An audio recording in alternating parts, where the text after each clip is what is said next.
Snow fell upon the outskirts of London with a hush so complete it seemed the world itself held its breath, and in that quiet, a lone carriage lantern flickered against the whitewashed gloom.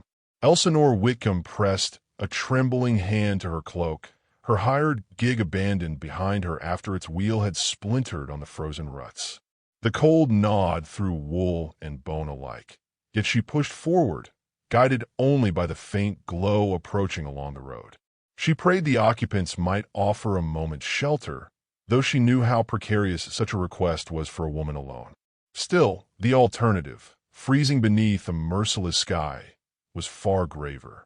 When the grand black carriage slowed before her, its crest gleaming even in the storm's dimness, she felt both hope and the sting of foreboding, as though fate itself was studying her with cautious, narrowed eyes. The door swung open, revealing the Duke of Evermere himself, though Elsinore did not yet know his name. Alistair Hawthorne's expression was carved from fatigued authority, aristocratic restraint, and something colder still, wariness sharpened by the politics he had been forced to navigate since inheriting his title. He looked barely older than she, yet his bearing suggested a man who had carried burdens for decades.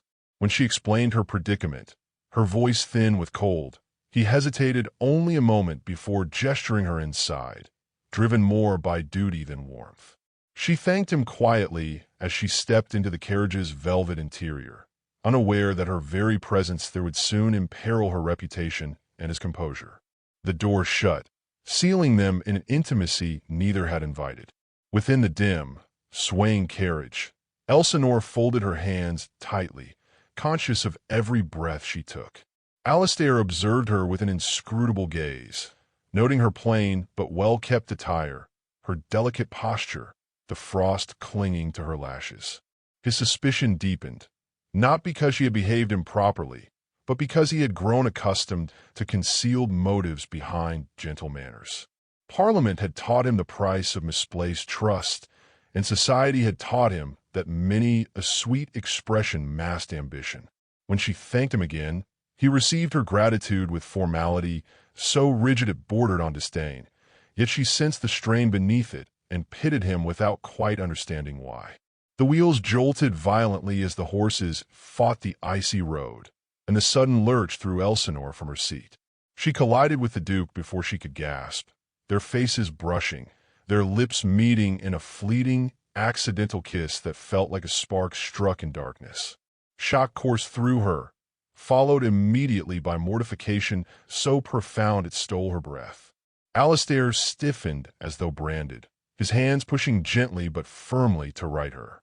The air between them grew taut, charged, impossibly fragile. That single moment, unwitnessed yet monumental, seemed to reorder something in both of them, though neither dared acknowledge it. It was Alistair who broke the silence, retreating behind the polished armor of disdain.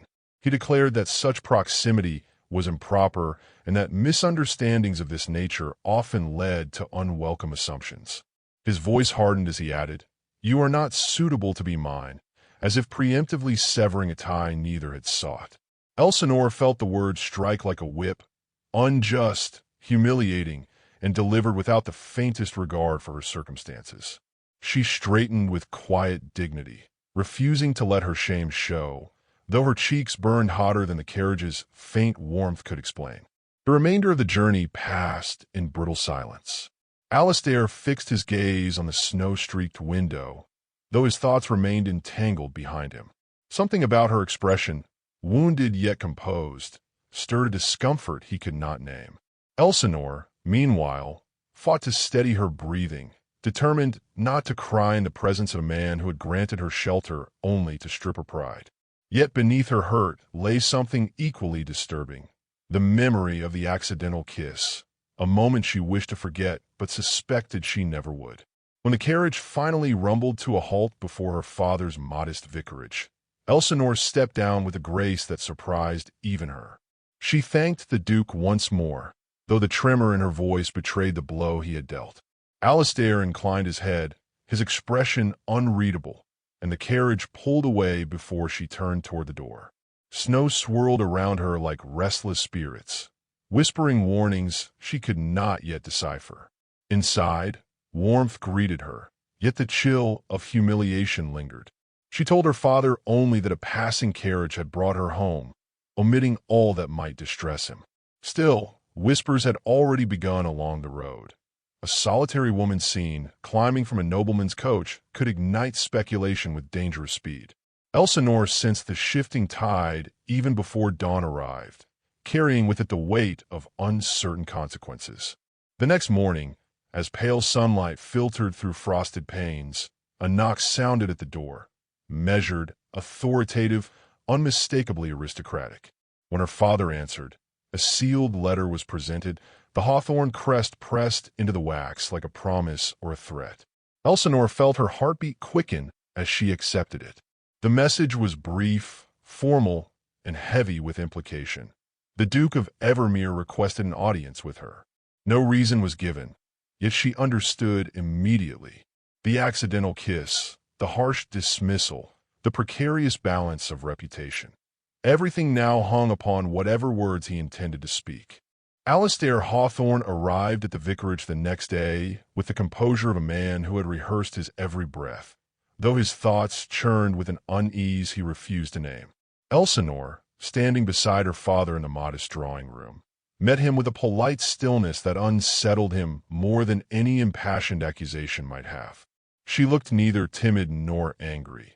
Instead, she carried herself with a restrained dignity that made his earlier words echo in his mind with unwelcome clarity. He apologized for the misunderstanding with impeccable formality, yet the speech felt rehearsed even to his own ears.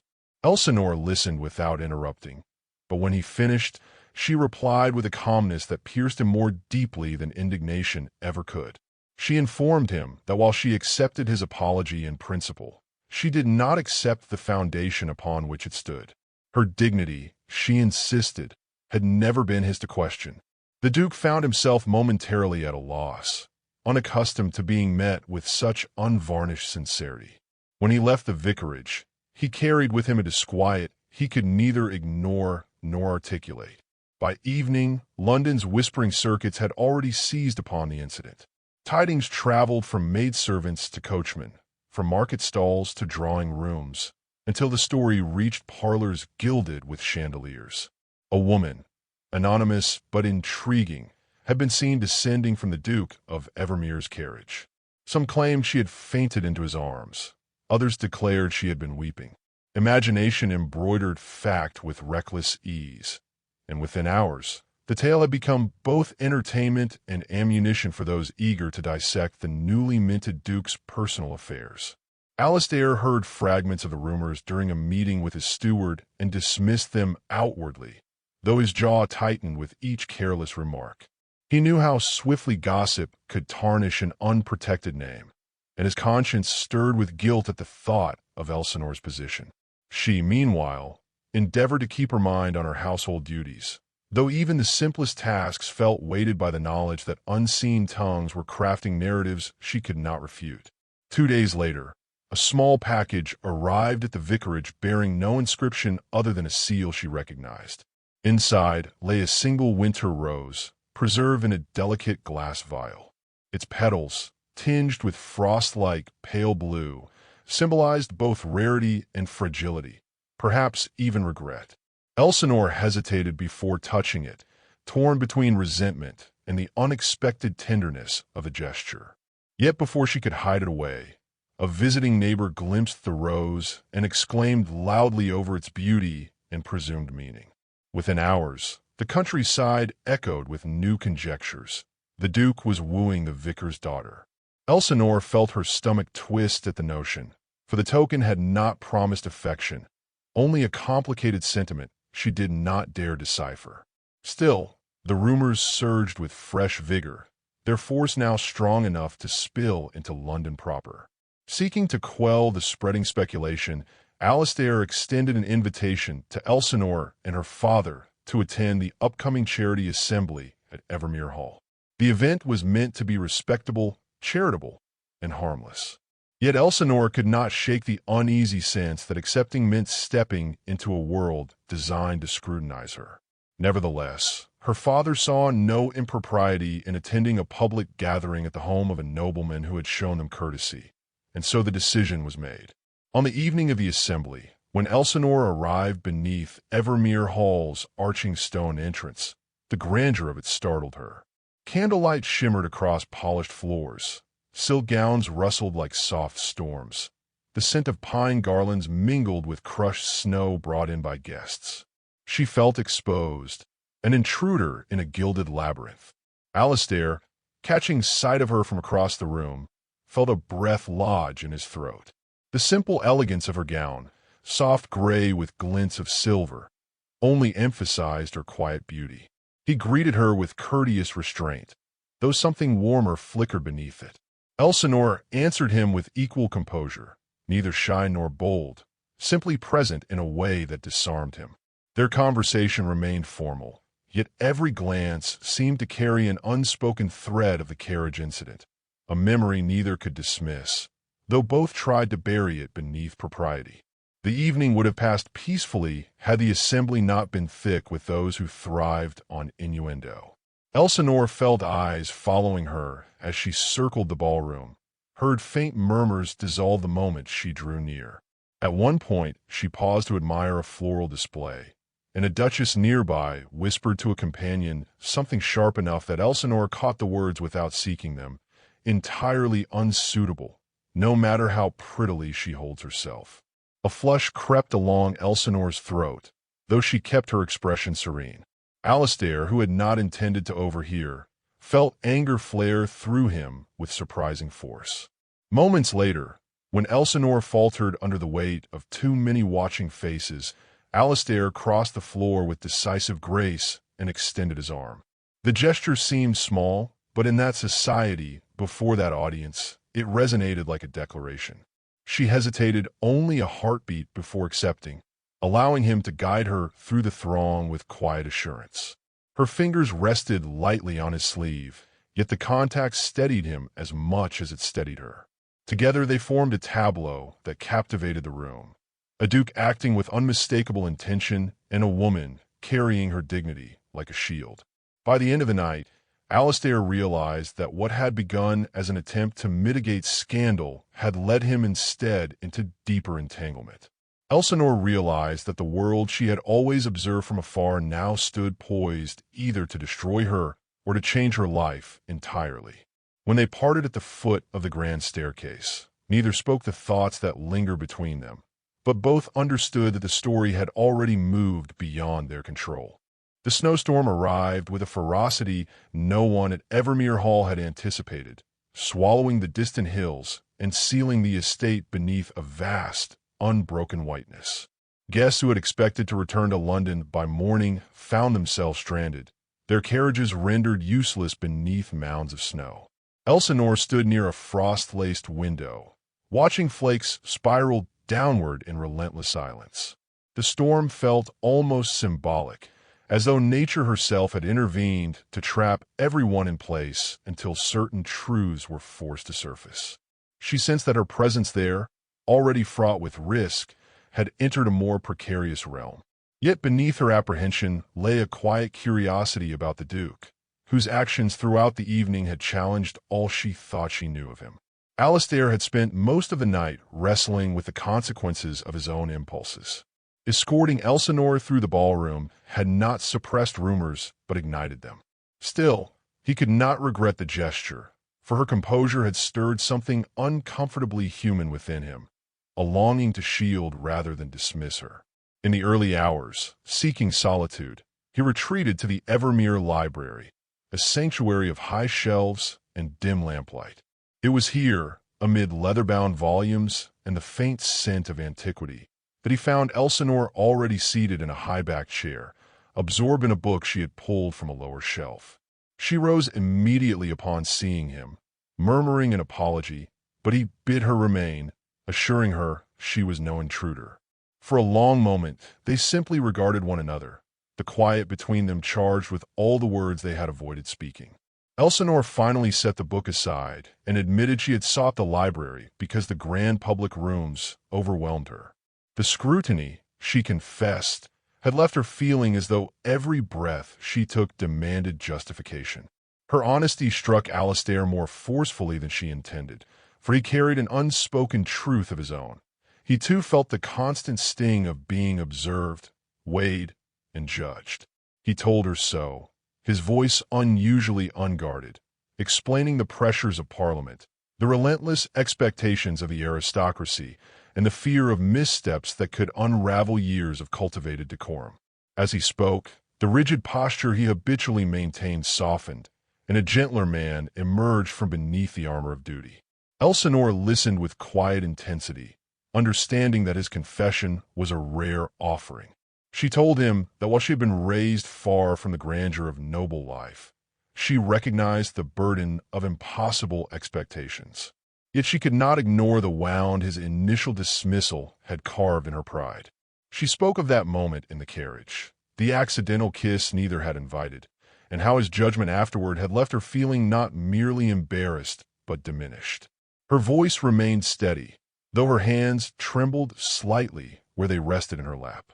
Alistair felt the full weight of her words and, with uncharacteristic humility, acknowledged the cruelty of his assumption. He apologized again, but this time it carried the resonance of sincerity rather than duty. The snow deepened outside, muffling the world into near stillness, and the fire cast a warm glow that drew shadows across their faces. They drifted into a more intimate conversation, speaking in low tones that belonged not to a duke and a vicar's daughter, but to two people cautiously discovering the contours of each other's inner lives. Alistair asked what she had dreamt of before circumstance hardened her resolve. She admitted she had once imagined traveling beyond the countryside, perhaps pursuing studies that society deemed unfitting for a woman. He confessed he envied such aspirations, for despite all his influence, he often felt confined within invisible walls of expectation. Their mutual vulnerability drew them closer, almost imperceptibly at first, until neither could deny the tightening thread of awareness weaving between them. At one point, Elsinore shifted closer to the fire, and Alistair instinctively stepped toward her as though pulled by some unseen force. Their hands brushed, lightly, fleetingly, yet the contact startled them both into stillness. He lifted her hand gently, studying the delicate trembling of her fingers as though trying to memorize her. She met his gaze with equal intensity, neither resisting nor encouraging, simply allowing the moment to exist. Alistair lowered his forehead toward hers, and she did not retreat. Their breath mingled, warm against the cold air that seeped through the library's tall windows, and for the briefest instant, the world narrowed to their shared gravity. Yet before their lips could meet, a hurried knock shattered the fragile quiet. A servant stepped inside, breathless with urgency, announcing that a London newspaper had printed a suggestive account of the Duke's recent interactions, his carriage, his proximity, and the presence of an unnamed woman. The implication was unmistakable. Elsinore felt the blood drain from her face, while Alistair's expression hardened with a protective fury he had not anticipated feeling. The servant withdrew, leaving a silence that no apology could soften. Elsinore whispered that she must return to her father at once, though escape from the estate was impossible. Alistair stepped forward, insisting he would address the rumors directly, that her name would not be tarnished on account of him. But she shook her head, unwilling to become a burden or an obligation forced upon him by scandal. Still, as she turned toward the doorway, he uttered a quiet vow, spoken more to himself than to her. He would not allow society to dictate the shape of his heart. Elsinore paused, but did not look back, though her breath caught at the earnestness of his words. The storm outside raged on, sealing them in a fate neither had chosen, yet neither could entirely resist. The storm relented by dawn, revealing a landscape sculpted into stillness. White fields stretching toward a pale horizon, crystalline branches glittering as if dusted with powdered glass. Yet the calm outside bore no resemblance to the turmoil swelling within Evermere Hall. Elsinore moved through the corridors with a composure that masked her mounting distress, while Alistair labored to contain the consequences of the newspaper's insinuations. Servants whispered behind doors. Guests observed her with sharpened curiosity, and she felt each glance like a pin pressed against already tender skin. She wished only to return home, yet the roads remained impassable, and every passing hour tied her reputation more tightly to the Duke, whether she willed it or not.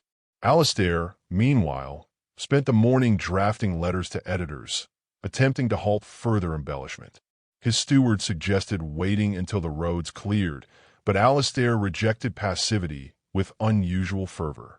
He knew the aristocracy's appetite for gossip. Once ignited, it burned indiscriminately. He feared not for himself, but for Elsinore, whose life lacked the shield of wealth or rank. His chest tightened at the thought of her gentle dignity being crushed beneath the ton's careless scrutiny. By noon, he could no longer confine himself to ink and parchment. Driven by a resolve he barely recognized, he sought her out, finding her in the conservatory where fragile winter blooms glimmered beneath panes fogged with frost. She looked up, startled by his sudden presence, yet she did not step back. He apologized again for the turmoil engulfing her, but she answered with a composure that belied the tremor in her eyes. The fault was not his alone, she said, for society needed little provocation to weave scandal from shadows. Still, she feared what might follow once they returned to London. Her father's vicarage could not withstand the strain of public ridicule, nor could she endure becoming the subject of whispered pity. Alistair listened, absorbing every quiet inflection, and the ache of responsibility deepened within him. He wanted to offer comfort, yet each word he attempted felt insufficient, for comfort implied distance, and what he felt for her had already slipped beyond that boundary. As the afternoon waned, the snowplows reached the estate, and by evening, guests began their slow return to London. Elsinore prepared to depart with her father, their modest carriage summoned from the village. She stood near the entrance hall, cloak draped across her arm, when Alistair approached with the strained composure of a man forcing himself to abide by decorum when every instinct urged otherwise. He asked to accompany them on the journey, claiming business in the city, though both knew the pretext was thin. Her father, unaware of the deeper tension, welcomed the escort, grateful for the protection a duke's presence afforded. Elsinore, however, felt a flutter of apprehension. The close quarters of travel, after all that had transpired, threatened to unravel the fragile restraint they had maintained. The journey was quiet, the fading daylight turning the frosted landscape into an expanse of muted silver. Alistair sat opposite Elsinore, his gaze drawn repeatedly to the window, though his mind returned to her with every breath. She sensed his struggle and kept her own posture composed, though her heartbeat thudded with uncertainty. When they reached London, he insisted on accompanying them to the vicarage, ignoring the curious glances of passers-by. Upon arrival, her father invited him inside for tea, but Alistair declined, aware of the eyes gathering along the street. He knew what he must do, yet he hesitated, fearing not rejection but the magnitude of the step he contemplated. 2 evenings later, London society gathered in the lavish ballroom of Lady Weatherly, whose gatherings often served as the pulse of the season's gossip. Elsinore attended reluctantly, compelled by her father's insistence that withdrawing now would only appear like admission of guilt. She entered with careful grace, though whispers rose around her like rustling silk. Standing beneath the shimmer of chandeliers, she felt exposed, small, and unbearably alone. That solitude held until a sudden hush swept through the room, subtle at first, then absolute. She turned to see Alistair striding through the doorway, his expression determined, his purpose unmistakable. He crossed the ballroom with unwavering steps. Several ladies attempted to intercept him with eager greetings, but he brushed past them without pause. When he reached Elsinore, he bowed deeply, his voice carrying across the silent room. He declared that the rumors circulating about her were unjust, and that if anyone wished to question her virtue, they must first question his integrity. Murmurs rippled outward in astonished waves. Then, lifting his gaze, He added a softer confession meant only for her, though the entire room strained to hear.